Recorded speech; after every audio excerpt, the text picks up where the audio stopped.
Well, look who's back again listening to me talk. Yeah, that's right, you. I'm breaking the fourth wall. I actually don't know if audio can break the fourth wall. I'm breaking some wall, and it's your wall, so you're welcome. You're listening again. I'm Emma. I'm so excited. I've been eagerly waiting to film this episode 5. Let me remind you, number 5. That's pretty awesome. I think it's 5. I'll have to double check that, but I'm not going to re record this, so hopefully it's 5. I am so excited, and I want to just jump right in because last week, the day I filmed the last episode, Apple Replay was released, which some of you may be familiar with. Spotify. Was it Spotify Recap? Spotify Recap. Is that what it is? The second I hit record, and the second I start talking into this microphone, I forget everything that I've ever known. Spotify is Swedish? Spotify is a Swedish audio streaming media service provider founded on the 23rd of April, 2006? Okay, that's not what I wanted. I'm looking for Spotify Recap, Spotify Replay. I'm like, the word is just not replay. The word has just left my brain. Oh my god, it's Spotify Wrapped. Well, clearly I'm an Apple Music user, so anyways, I will say Spotify did it first, Apple just copied, but everyone loves to share their results on their social media. I did, of course, go ahead and add screenshots to my story on Instagram last week, but I haven't told the podcast, what my results were. That sounds like I was screened for like a disease or something. No, my Apple Music Replay 2025. As you can see, the screenshots are now on your screen. I'm going to go ahead and begin with the overall Wrapped. In 2025, yours truly listened to 41,807 minutes of music. Let me just preface before I get into this. I have Earbuds, which is an app that connects to your music streaming service. And it gives you a weekly minute update, kind of like how many minutes you listen to per week. I think Apple Music is wrong, but also Earbuds could be wrong. So I don't think there's an accurate number. I think I'm going to just say it's an estimate, basically. So 41,807 minutes of music, which I can definitely improve next year. I'm always trying to get high numbers. It is a weak number, I will say. That is weak sauce. So that's my number. My top artists were Lady Gaga, Joe, and Audrey Hobart, which is like comes to no surprise to me. Like I literally knew that was going to happen. My top genres are pop, which I was surprised about. I kind of felt like gutted when I first saw that. I'm like, I don't identify as a pop music listener, but it's because of Lady Gaga, which I can let that pass. You know, like I can let that pass for Lady Gaga because of Mayhem, because of the fame I listened to this year. Pop is my number 1. Number 2 is alternative, which that is my self-proclaimed favorite genre, is alternative music. Like rock alternative, that type of thing. And then number 3 is adult alternative, which honestly I should Google. Because, I'm at my computer and I have a mouse. I can look it up. Alt music. Oh my gosh, I'm typing with one finger. Okay, I'm going to pause. I'll be right back. Okay, I'm back. This is what Google said. The terms adult alternative and alternative are often used interchangeably, but they can have different meanings depending on the context. Adult alternative typically refers to a genre of music that appeals to mature audiences, often avoiding the brashness or simplicity of mainstream pop and rock. It's characterized by a blend of alternative rock, singer-songwriter music, indie rock, and sometimes elements of folk and country. Okay, wait. I might be switching to saying I'm an adult alternative music listener, but that does kind of seem a little, like, weird by saying adult. So I think alternative is a great way. That indie rock, singer-songwriter, alternative rock, I am obsessed with. So that is relevant or reflective, I guess you could say, in my replay. My top songs were The Subway by Chapel Roan. She finally released it on streaming platforms. I had been bootleg watching it on YouTube that someone recorded and enhanced the audio. So finally had The Subway. There was the day it came out, I think I just played it on repeat as I slept. I subconsciously was listening to it. Earbuds told me I listened to it 120 times in that one night. So I'm not sure. Number 2 is I Like to Touch People by Audrey Hobart. That is the track 1 on her album Who's the Clown. So I think it's because I'd press play. I wouldn't shuffle the album. I would listen to it in order, like every single day in the month of August and September. So that's my number 2 most played song. And number 3 is Sue Me, the first single off of Who's the Clown. So not surprised there. That album was simply perfection. And my top albums are Who's the Clown by Audrey Hobart, Mayhem by Lady Gaga, and The Crux by Joe. I am not surprised. These were my albums of the year. Mayhem coming out first, that came out in March, I believe, and then The Crux came out in April, and Who is a Clown came out in August. So I kind of, you can really tell what I was doing in August was definitely listening to Audrey Hobart.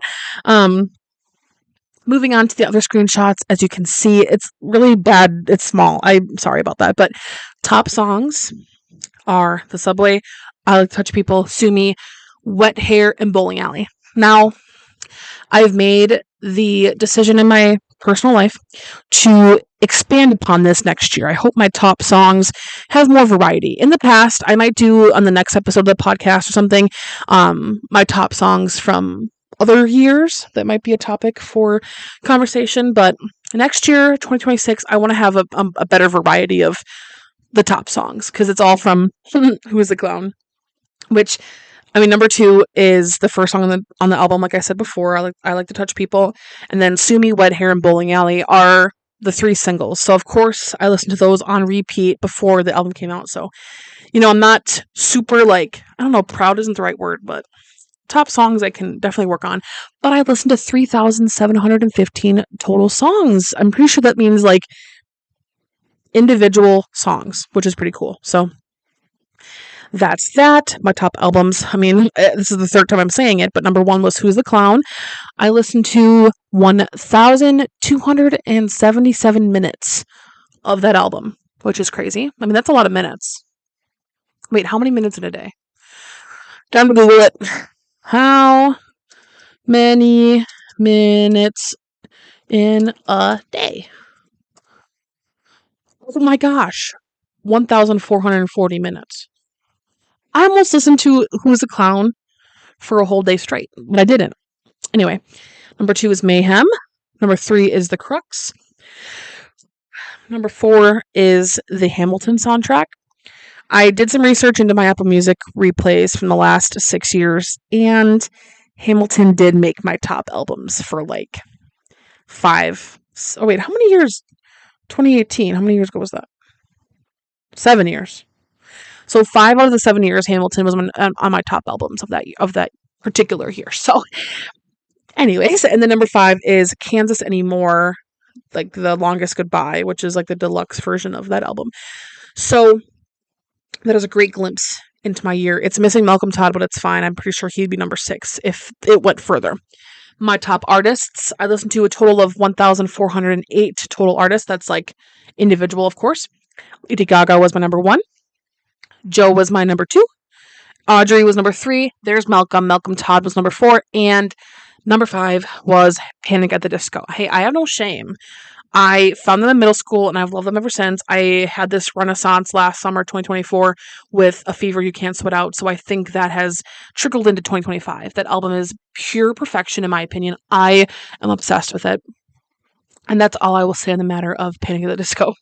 My top playlist, which this is like pretty like niche for each person because you make your own playlists. But as we've discussed on this podcast, I have monthly playlists for each month of the year. So it's kind of cool to see what one I listen to the most. And that's going to be February 2025. I was living on campus. That's when the semester started. I was walking a lot on campus. That's when I typically would listen to my playlists, walking back and forth to my dorm, to the union, or what have you.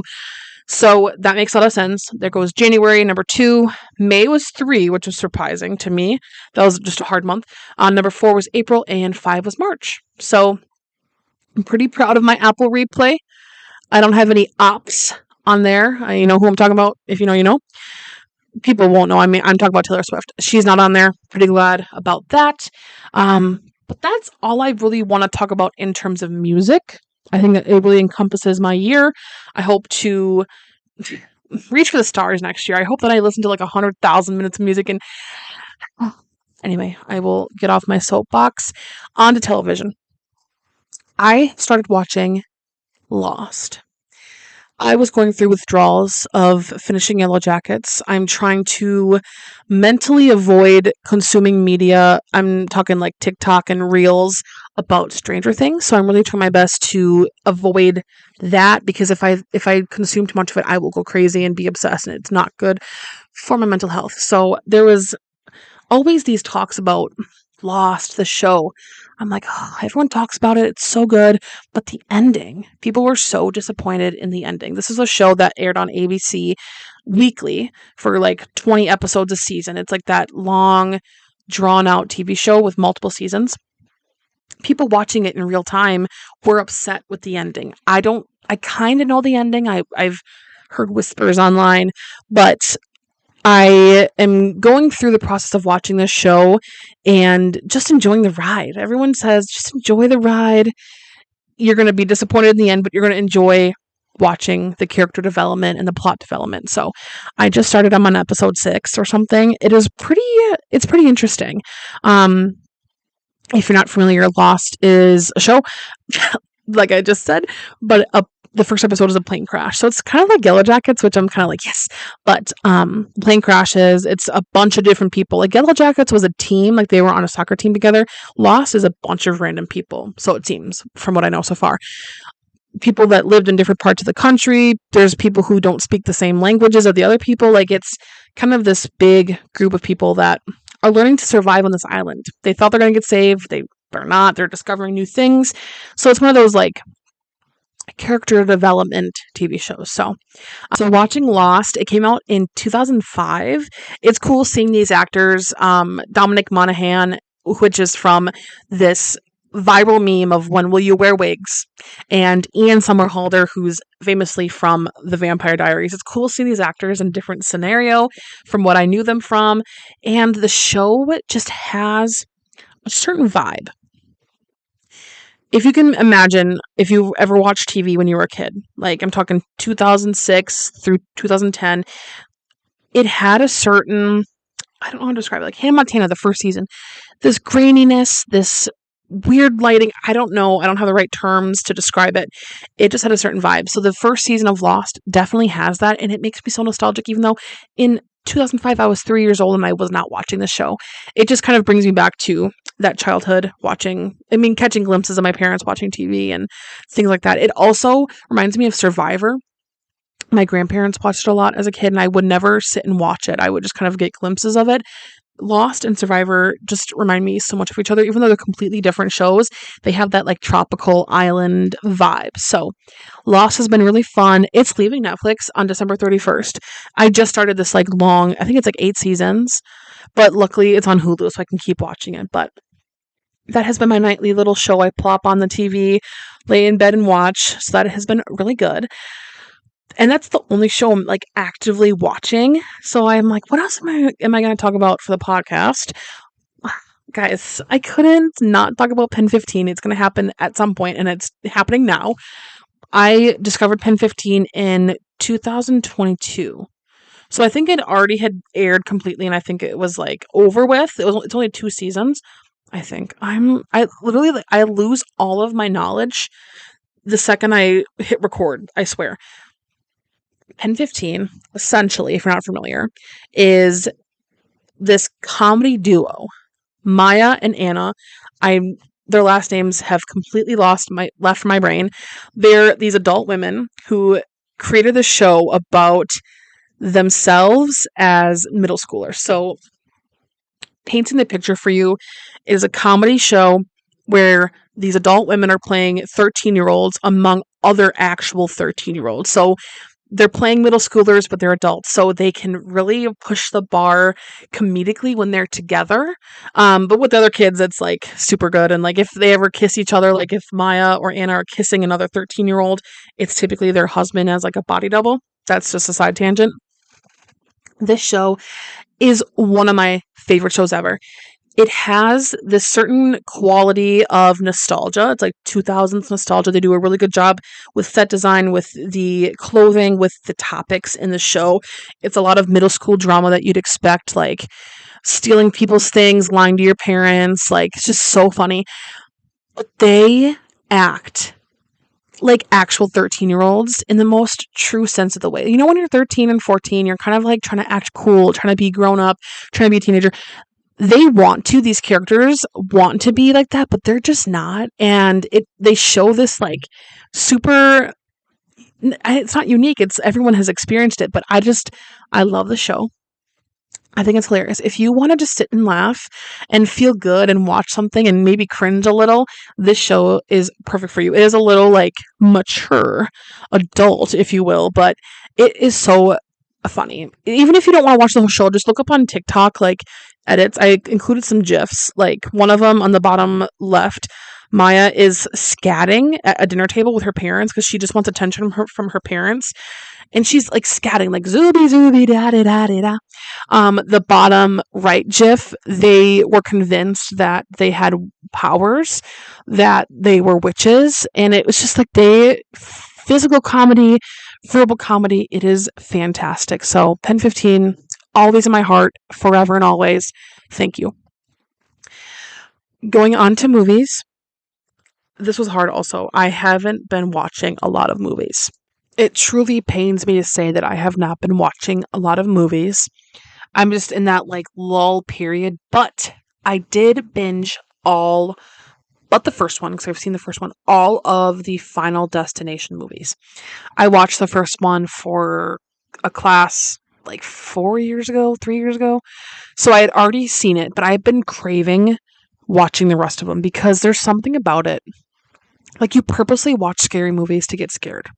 Like, if you're going to follow through with watching it, you want to get scared. It's kind of fun. With these ones, I did not. I'm not going to say I enjoyed the death scenes, because some of them are gross and gruesome. They're fake. I understand that, but it's just like, okay. I'm not watching for that. I'm watching for the plot and the puzzle pieces that are incorporated into this entire series. The first one's great. It's about the plane crash, whatever. Episode 2. Movie 2, Final Destination 2, it's new characters, a new story, but it's the same sort of chasing death, trying to outlive your fate. Like, it was just this whole thing. So 2 really got me. That's the iconic scene of the log truck with the log smashing into the car. Like, everyone thinks about that scene when they think of Final Destination. That was movie 2. Then movie 3 was the roller coaster one. It again follows the same formula of group of kids. One has a vision, and they're like, "Oh, we're all gonna die," and then of course they escape that moment, that vision, but then they all just die off because death. It was meant to happen. Like, death was gonna kill them anyways. 4 was, I'm trying to think in my head really quick. Oh, the race car, like the racing one. If you've seen the movies, you know what I'm talking about. But after, it's like the 4th movie, I'm watching this, and I'm like, okay, 4 movies in, and I'm just like, the formula for this plot, it's so predictable. I'm watching it. Boring, boring, boring. 5 was okay. It was like the bridge collapse. It just got to a point where I'm like, I'm over it. I know what's going to happen. I can just predict it. I don't care about the bloody, gruesome deaths. Like, it's not what I'm watching for. So I'm like, okay, just get through it just to say you've watched them. But then, Final Destination Bloodlines came out this year. I think like May 2025. It's on HBO Max. So I'm like, okay, new movie, starting to. Then, after I finished movie number 5, I watched Final Destination Bloodlines, which came out earlier this year, I believe in May. It's like a big time jump. I think it's meant to be like present day. The last one came out in like 2011. And so it's a pretty big gap in time.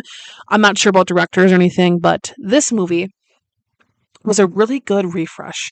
It connected to the past 5 movies, and it kind of created this big... Okay, I'm going to just talk about it. Essentially, the movie begins with, it's the 1950s, and this woman gets a bad feeling like the rest of the main characters do, and she has a vision of this big it's like the Space Needle almost in Washington or in Seattle. This big restaurant that's brand new, just opened. She gets a vision that it collapses and everyone dies, and including her. But then she's like, "Wait, guys, don't! It's gonna crash. Get out of here." She saves the day. This is the 1950s. The first Final Destination came out in the 90s. So this is a timeline. So we're thinking, okay, wow, was this the first person to get a vision? Come to find out, the bloodlines relates to that woman who saw the vision, who stopped it from happening, has these grandkids who are experiencing, at least one of them, one grandkid who is experiencing this vision. And she's like, what the heck? I can't sleep. I can't go to school. I can't do anything. Turns out in the 50s, that woman, she created the domino effect of the last 5 movies of all the deaths that were going to happen. The bloodlines, it's a family tree, this big thing.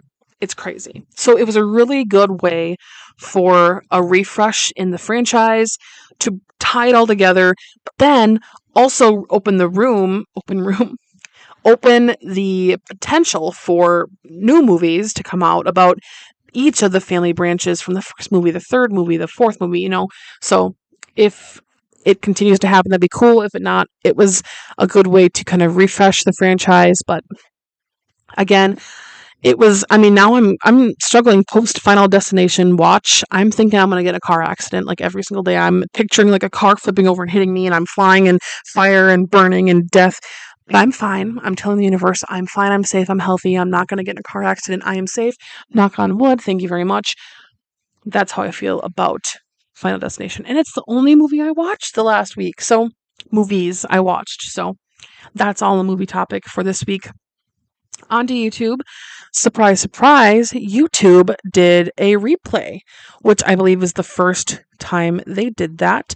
I watch a lot of YouTube, so it was kind of cool to see all of the things I watched. So my top channels were Slushy Noobs. I happen to be in the top 15% of viewers. I watched 95 of their videos, which I only skipped a couple, like of the gaming ones that I really didn't understand or really vibe with. So I am a Slushy Noobs fan, that is for sure. Number 2 top channel is HT Hayes. He does a lot of album reviews. So if I'm at work and I don't want to listen to the album totally, but I want to hear commentary, I usually plop one of his videos on and just listen to it. So you get some like reaction, but also the music, which is pretty cool. So number 3 is Royal Court. That is Brittany Broski's talk show, celebrity talk show. I love it. I watch every single video. Number 4, Corey King. She was a drag queen on the most recent season of RuPaul's Drag Race. She's amazing. I went to her tour. It was awesome. Number 5 is, of course, Broski Report podcast. So those are my top channels. My top interests, which was interesting. Number 1, album reviews and reactions. Like I said, HT Hayes. Love those videos. Number 2 is mukbang videos and food, which the only mukbang videos I can think of remembering watching were Slushy Noobs. So, like, maybe that, like, is where the data comes from. Like, they did a couple mukbangs this year. I'm not really sure. Number 3 is pop culture discussions. Yep, just, like, commentary on movies, commentary on TV shows, breakdowns, all those fun things.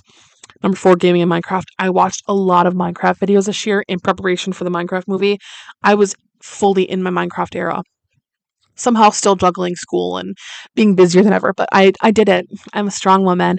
And then number 5 is vlogs and daily life. I don't watch too many, but I guess Corey King and like Samantha Joe, she's also a YouTuber from Wisconsin. Now she's living in Florida. But anyway, and then my top songs, which is interesting. Like I said previously in this episode, The Subway, was this bootleg version on YouTube. We would just play it in our apartment like all the time. So that was my number 1 song. Number 2 is Nomad by Clairo. I'm obsessed with that album Charm. It is so good. And Nomad is track 1 and I'm obsessed. So number 3 is Freestyle Instrumental. Let me give you a little snippet of what that sounds like. Oh, you can't hear the snaps. I forget this microphone's like meant for voice. So imagine in that little break you heard snaps. But it's a freestyle beat. My roommates and I would freestyle rap a lot when we lived together. Number 4 is Relationships by Haim. That music video is something serious. Drew Starkey's in it. And number 5 is Headlock. So that is my YouTube replay. Kind of fun to see, kind of wrapped all together and what I watch this year. And finally, upcoming, it's the same as last week. Five Nights at Freddy's 2 is this weekend. I'm seeing with my friends. And then Wuthering Heights, of course, coming out in February. So, as always, thank you for listening. And I can't wait to see you next week. I guess I can't wait for you to hear me next week. I can't wait to talk to you next